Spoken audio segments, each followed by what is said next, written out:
Hello, कैसे हैं भाई?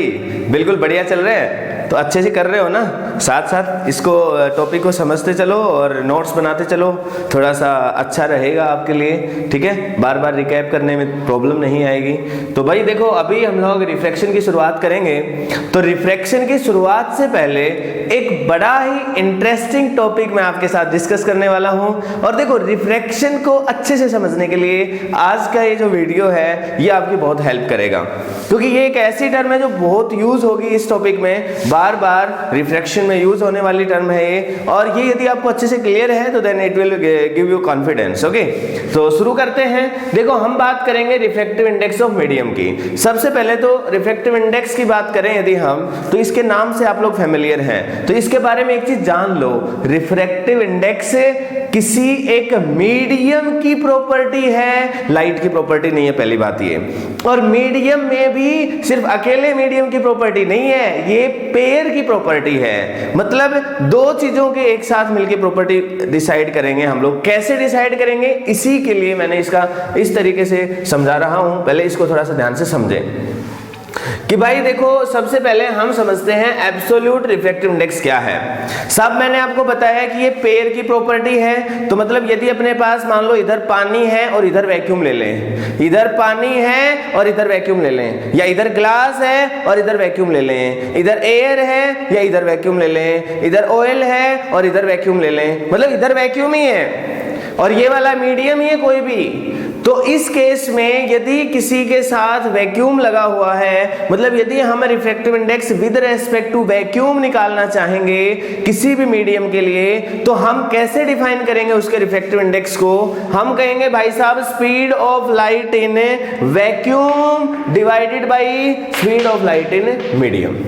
ध्यान रहे, इस तरह से जो रेशियो बन के आया अपने पास, इसको हम एब्सोल्यूट रिफ्रैक्टिव इंडेक्स बोलेंगे। जैसे फॉर एग्जांपल अपने पास पानी है, तो हम क्या लिखेंगे? Speed of light in vacuum divided by speed of light in पानी।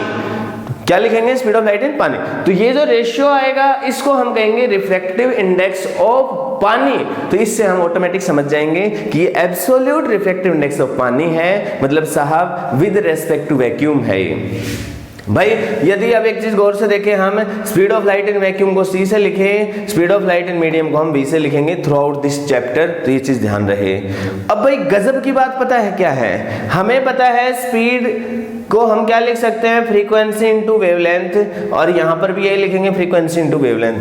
भाई एक बात बड़ी गजब की है, वो ये है कि फ्रीक्वेंसी कोई भी मीडियम हो, एक वेव चल पड़ी जिस फ्रीक्वेंसी से, उसी से चलेगी वो आगे। तो फ्रीक्वेंसी तो वैक्यूम में भी उतनी रहेगी और पानी है तो पानी में भी उतनी रहेगी, तो कट जाएगी फ्रीक्वेंसी। तो रेशियो अपने पास आएगा wavelength in the vacuum divided by wavelength in the medium. मतलब यदि मैं आपसे कहता हूं कि भाई साहब रिफ्रैक्टिव इंडेक्स निकालो, आप, मैंने आपसे कहा रिफ्रैक्टिव इंडेक्स निकालो, आपने कहा साहब किसका निकालें? मैंने कहा भाई ऐसा है, ग्लास का निकाल दो। तो आपने क्या किया? पहले speed of light in glass लिखी, फिर नीचे पहले speed of light in vacuum लिखी, फिर क्या लिखा उसके नीचे? Speed of light in glass. खत्म, आंसर आ गया। या फिर पहले आपने क्या लिखा? Wavelength of the light in vacuum लिखा, साहब उसके बाद आपने क्या लिखा? Wavelength of light in the glass लिखा। तो भी जो आंसर आया वो रिफ्रैक्टिव इंडेक्स का आया। आई होप ये बात अच्छे समझ आई होगी।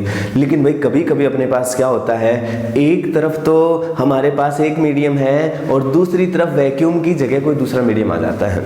जैसे मान लो इधर पानी है, इधर ग्लास आ गया, इधर ग्लास है, इधर ऑयल आ गया। तो अब हम इसका रिफ्रैक्टिव इंडेक्स इसके रेस्पेक्ट में देखेंगे। मेरे भाई पहले हम क्या कर रहे थे? इसका रिफ्रैक्टिव इंडेक्स वैक्यूम के रेस्पेक्ट में देख रहे थे, लेकिन अब हम किसी दूसरे मीडियम के रेस्पेक्ट में देखेंगे। लेकिन फिर भी बेसिक कंसेप्ट सेम है। गौर से देखो, यहाँ पर विद रेस्पेक्ट टू वैक्यूम ही तो था, ये बस लिखा नहीं, हमने नाम नहीं बोला कि भाई refractive index of medium with respect to vacuum, ऐसा नाम नहीं लिया हमने कह दिया कन्वेंशन बना लिया कि वैक्यूम है तो बोलने की जरूरत नहीं है। ठीक है, तो वही चीज है कि यहाँ पर जैसा कंसेप्ट हमने लगाया था और डिट्टो वही चीज यूज करेंगे। यहाँ पर हमने लगा रखा है speed of light in vacuum upon medium. यहां पर हम क्या लिखेंगे रिलेटिव रिफ्रैक्टिव इंडेक्स में साहब, रिलेटिव रिफ्रैक्टिव इंडेक्स को हम पहले तो मैं रिप्रेजेंटेशन बता देता हूं, इसको हम लिख रहे हैं म्यू 2 1, मतलब refractive index of medium 2 with respect to medium 1। गजब की बात बताऊं मैं इसको, हम इसको ऐसे भी लिख सकते हैं refractive index of medium 2 with respect to 1, लेकिन ये रिप्रेजेंटेशन बहुत कम यूज होती है, ज्यादा यूज इसी रिप्रेजेंटेशन का है। तो भाई वहां पर हम ऊपर किसका रेशियो लिख रहे थे बताओ, जैसे वहां की बात करूं मैं इस केस की, तो साहब यहाँ वैक्यूम था और इधर कोई मीडियम था, मान लो लाइट यहां से यहां जा रही है, तो साहब हम क्या कर रहे थे, पहले इसकी स्पीड लिख रहे थे, फिर इसकी स्पीड का रेशियो ले रहे थे, ऐसा ही कर रहे थे। यहां पर क्या कर रहे हैं refractive index of medium 2 with respect to medium 1, मतलब ये मीडियम 1 है साहब, ये मीडियम क्या है 2, तो यहां पर लिखेंगे तो इसकी स्पीड, जैसे यहां सबसे पहले वैक्यूम की स्पीड लिखी थी वैसे इसकी स्पीड लिखेंगे मीडियम 1 की स्पीड, तो साहब मीडियम 1 की स्पीड क्या होगी v1, फिर मीडियम 2 की स्पीड लिखेंगे मतलब वो होगी v2, मतलब रिफ्रैक्टिव इंडेक्स निकालना है आपको 2 का विद रेस्पेक्ट टू 1, तो आप लिखेंगे स्पीड ऑफ 1 डिवाइडेड बाई 2। ध्यान रहे यहाँ पर 2 है तो नीचे है 2, यहाँ पर 1 है तो ऊपर है 1, लेकिन किसके लिए बता रहा हूं मैं, स्पीड की टर्म्स में। याद करना जरूरी है इस चीज को, क्योंकि जब इसका आगे आंसर देखेंगे, अभी मैं थोड़ा साइड में अभी आपको कराने वाला हूं, तो आपका आंसर बदल सकता है। देखो कैसे बदल सकता है देखना, लेकिन वो टर्म दूसरी होंगी। देखो क्या होगा भाई, हमने पास refractive index of 2 with respect to 1 को क्या लिखा अभी v1 डिवाइडेड बाई v2। अब साहब मैं क्या कह रहा हूं, ये जो स्पीड है स्लाइड की उससे मल्टीप्लाई कर दो, डिवाइड कर दो। अब मुझे एक बात बताओ यार, मैं इस चीज को ऐसे लिख देता c डिवाइडेड बाई v2, इन दोनों को एक साथ लिख देता साहब, इन दोनों को एक साथ लिख देता, ये मेरे पास क्या बचा हुआ है नीचे c, और ये जो ऊपर है मैं इसको मैथमेटिकली तो यहाँ पर लेके आ सकता हूँ, क्योंकि इसको सोल्व करूंगा तो यही आंसर आएगा, देख लो आप करके, ठीक। लेकिन अब यदि मैं नजर डालूं इस बात पे, तो जरा इस पे नजर डालो, c अपॉन v क्या होता था रिफ्रैक्टिव इंडेक्स, तो वही चीज तो है रिफ्रैक्टिव इंडेक्स है, लेकिन किसका है ये v2, तो मतलब हम इसको लिख सकते हैं रिफ्रैक्टिव इंडेक्स ऑफ मीडियम 2। फिर मैं भाई साहब डिवाइड वाली बात है तो डिवाइड वाली लाइन लगा दूं, और ये क्या है साहब रिफ्रैक्टिव इंडेक्स ऑफ मीडियम 1, इसका मतलब refractive index of medium 2 with respect to 1 को हमने क्या लिखा, ध्यान से समझना, बहुत बहुत इंपॉर्टेंट चीज है, कई स्टार लगा लो इसमें। Refractive index of medium 2 with respect to 1 निकालना है, तो इसमें लिखा हमने refractive index of medium 2, ratio में लिखा रिफ्रैक्टिव इंडेक्स ऑफ मीडियम 1। यहां पर हमने क्या लिखा साहब, refractive index of medium 2 with respect to 1 था, तो स्पीड की टर्म्स में ऊपर 1 था नीचे 2 था, इन टर्म्स ऑफ स्पीड, लेकिन in terms of refractive index ऊपर 2 है नीचे क्या है 1। ये चीज याद रखें, कंफ्यूजन में ना आए, इसलिए आप इस फॉर्मूले को याद रखें और इसको डिराइव कर लें, कुछ 2 सेकंड में लगेगा, ज्यादा टाइम नहीं लगेगा। आई होप समझ में आया होगा। अब इसका एक रिलेशन और देखते हैं, refractive index of Q with respect to 1 देखना है। सब इसको हमने क्या लिखा, v1 को फ्रीक्वेंसी इनटू वेवलेंथ, दूसरे को क्या लिख दिया फ्रीक्वेंसी इनटू वेवलेंथ। फ्रीक्वेंसी तो सही हो जाएगी तो अपने पास बचेगा वेवलेंथ अपॉन वेवलेंथ, और ये 1 है ये 2 है। याद रहे रिफ्रैक्टिव इंडेक्स के 1 रिलेशन, 2 रिलेशन और 3 रिलेशन हमने पढ़े हैं। यहाँ 1 था, यहाँ 2 था, 1 और 2 था, लेकिन रिफ्रैक्टिव इंडेक्स का रिलेटिव वाले का आंसर एब्सोल्यूट रिफ्रैक्टिव इंडेक्स के टर्म्स में यदि हम निकालें तो ऊपर 2 है नीचे 1 है। इस बात को अच्छे से समझ लें और याद रख लें। आई होप यहाँ तक अच्छे से आपने समझा इसको, ठीक है। अब भाई बात कर लेते हैं कि म्यू किन किन बातों पे डिपेंड करेगा, तो भाई जरा देखते हैं। देखो अभी अभी मैंने आपको बताया कि ये किसकी प्रॉपर्टी है साहब, ये पेयर ऑफ मीडिया की प्रॉपर्टी है, तो पेयर पे डिपेंड करेगा ये, मतलब मीडियम कौन सा है उस पे डिपेंड करेगा, प्लस सराउंडिंग मीडियम क्या है उस पे डिपेंड करेगा। समझ में आ गई बात आपको। अब आती है दूसरी बात, ये बात बड़ी गजब की है भाई, इसको तो घोट लो अच्छे से और इतना समझ लो कि भूल ना पाओ। ये कहता है कि साहब वेवलेंथ ऑफ लाइट पे डिपेंड करता है रिफ्रैक्टिव इंडेक्स। कॉचीज रिलेशन आए, हमारे एक भाई साहब हुए हैं कॉचीज, उन्होंने एक रिलेशन दिया, कॉची भाई साहब ने रिलेशन दिया जिसको हम कॉचीज रिलेशन का नाम देते हैं। उन्होंने कहा कि जो रिफ्रैक्टिव इंडेक्स है this is equal to a plus B upon lambda square plus C upon lambda raise to power 4।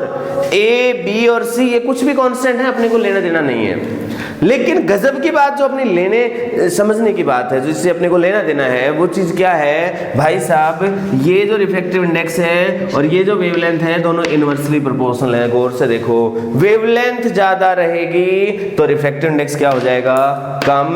Wavelength कम रहेगी, रिफ्रैक्टिव इंडेक्स ज्यादा हो जाएगा। गजब की बात है, बहुत आगे तक काम आएगी आपको। इसको अच्छे से समझ लो कि रिफ्रैक्टिव इंडेक्स तो वेवलेंथ पे डिपेंड करता है।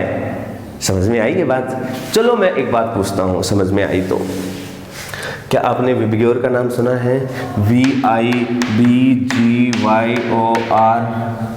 क्या आपको याद है विबग्योर में सबसे ज़्यादा और सबसे कम फ्रीक्वेंसी किधर होती थी, वेवलेंथ किधर होती थी? याद है आपको? चलो याद दिला देते हैं। सब रेड कलर ऐसा था जिसकी वेवलेंथ सबसे ज़्यादा होती थी। वेवलेंथ सबसे ज़्यादा इसकी है और इसकी वेवलेंथ साहब सबसे कम है। फ्रीक्वेंसी का उल्टा रिलेशन है, फ्रीक्वेंसी ज़्यादा इसकी है, इसकी कम है। लेकिन अपना मकसद अभी वेवलेंथ की टर्म्स में था तो हम बात कर लेते हैं। तो साहब वेवलेंथ ज़्यादा है रेड कलर की, इसका मतलब रेड कलर के लिए वेवलेंथ ज़्यादा हो गई तो रिफ्रैक्टिव इंडेक्स क्या हो गया है, कम। गजब की बात है। मतलब देखो 7 कलर हमारे पास विजिबल लाइट में है, इन 7 कलर का रिफ्रैक्टिव इंडेक्स एक जैसा नहीं है। कुछ स्पेशल मीडियम ऐसे हैं जिनमें इस कॉचेज रिलेशन का इफेक्ट ना के बराबर रहता है। नॉन डिस्पर्सिव मीडियम बोलते हैं ऐसे मीडियम को, जैसे हवा है, उसमें नेग्लिजिबल सा अंतर है। लेकिन यदि ग्लास ले लें, कोई दूसरा और मीडियम लें, तो उसमें हमने ये पाया है कि वहां पर ये चीज बहुत अंतर क्रिएट करती है। जो वेवलेंथ का अंतर है वो रिफ्रैक्टिव इंडेक्स में बहुत ज्यादा अंतर क्रिएट करता है। मतलब ऐसे मीडियम के लिए वेवलेंथ रेड कलर की वैल्यू के हिसाब से यदि रिफ्रैक्टिव इंडेक्स निकालेंगे तो रेड कलर की वेवलेंथ ज्यादा होने के कारण वहां पर साहब फ्रीक्वेंसी इसकी रिफ्रैक्टिव इंडेक्स की जो वैल्यू है वो बहुत कम हो जाएगी। और कुछ एक केस मतलब कुछ एक मीडियम मतलब जिसमें वेरिएशन ज्यादा आ रहा है, मतलब ध्यान से समझो इस बात को। मतलब देखो हमारे पास जो वेरिएशन की बात कर रहा हूं मैं कह रहा हूं हमारे पास ऐसा मीडियम है जिसके अंदर वेवलेंथ के साथ रिफ्रैक्टिव इंडेक्स में ज्यादा वेरिएशन होता है। मतलब वेवलेंथ के हिसाब से रिफ्रैक्टिव इंडेक्स में बदलाव जो आएगा वो बहुत ज्यादा आएगा। जैसे ग्लास है, ग्लास के केस में यदि हम देखें तो रेड कलर का जो रिफ्रैक्टिव इंडेक्स है और जो वायलेट कलर का रिफ्रैक्टिव इंडेक्स है ये दोनों अलग अलग दिखाई देंगे आपको, एक अलग अलग वैल्यू के साथ बैठे हैं। लेकिन वैक्यूम की बात करें, हवा की बात करें, साहब हवा में वैक्यूम में तो कुछ है ही नहीं अंतर, लेकिन हवा में भी ना के बराबर अंतर आता है जो रिफ्रैक्टिव इंडेक्स इसका और इसका है। ऐसे मीडियम जिनमें रिफ्रैक्टिव इंडेक्स का बदलाव ना के बराबर आता है वेवलेंथ के रेस्पेक्ट में, ऐसे मीडियम को नॉन डिस्पर्सिव मीडियम बोलते हैं। इसका एग्जांपल हवा है। और ऐसे मीडियम जिनमें बदलाव ज्यादा आता है ऐसे मीडियम को हम डिस्पर्सिव मीडियम बोलते हैं। और इसका जो आंसर है, इसका जो एग्जांपल है वो ग्लास है हमारे पास। मतलब मोटी सी बात यह है कि जो वेवलेंथ के हिसाब से रिफ्रैक्टिव इंडेक्स बदलेगा और यदि ज्यादा वैल्यू है वेवलेंथ की तो रिफ्रैक्टिव इंडेक्स कम हो जाएगा। आई होप ये अच्छे से आपको समझ आया। इसके बाद अगले पॉइंट पर चर्चा करते हैं कि भाई ये टेम्परेचर पे भी डिपेंड करता है। The refractive index also depends on the temperature. Example के तौर पर यदि हम हॉट एयर की चर्चा करें, किसकी चर्चा करें साहब, गर्म हवा की चर्चा करें, तो गर्म हवा का रिफ्रैक्टिव इंडेक्स कम होता है, लेस होता है एज कंपेयर्ड टू द ठंडी हवा।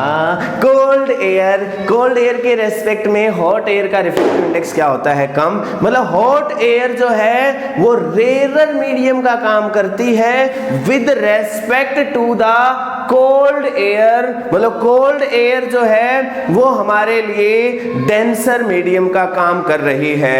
आई होप आपको मेरी बात अच्छे से समझ आई होगी, आपने एंजॉय किया होगा इस बात को। ओके, अब जाते जाते एक छोटी सी बात और बताइए मुझे, क्या वेवलेंथ की कोई यूनिट होगी? भाई देखो ये ऊपर भी स्पीड है नीचे भी स्पीड है, सॉरी वेवलेंथ गलत बोल गया मैं। रिफ्रैक्टिव इंडेक्स की कोई यूनिट होगी क्या?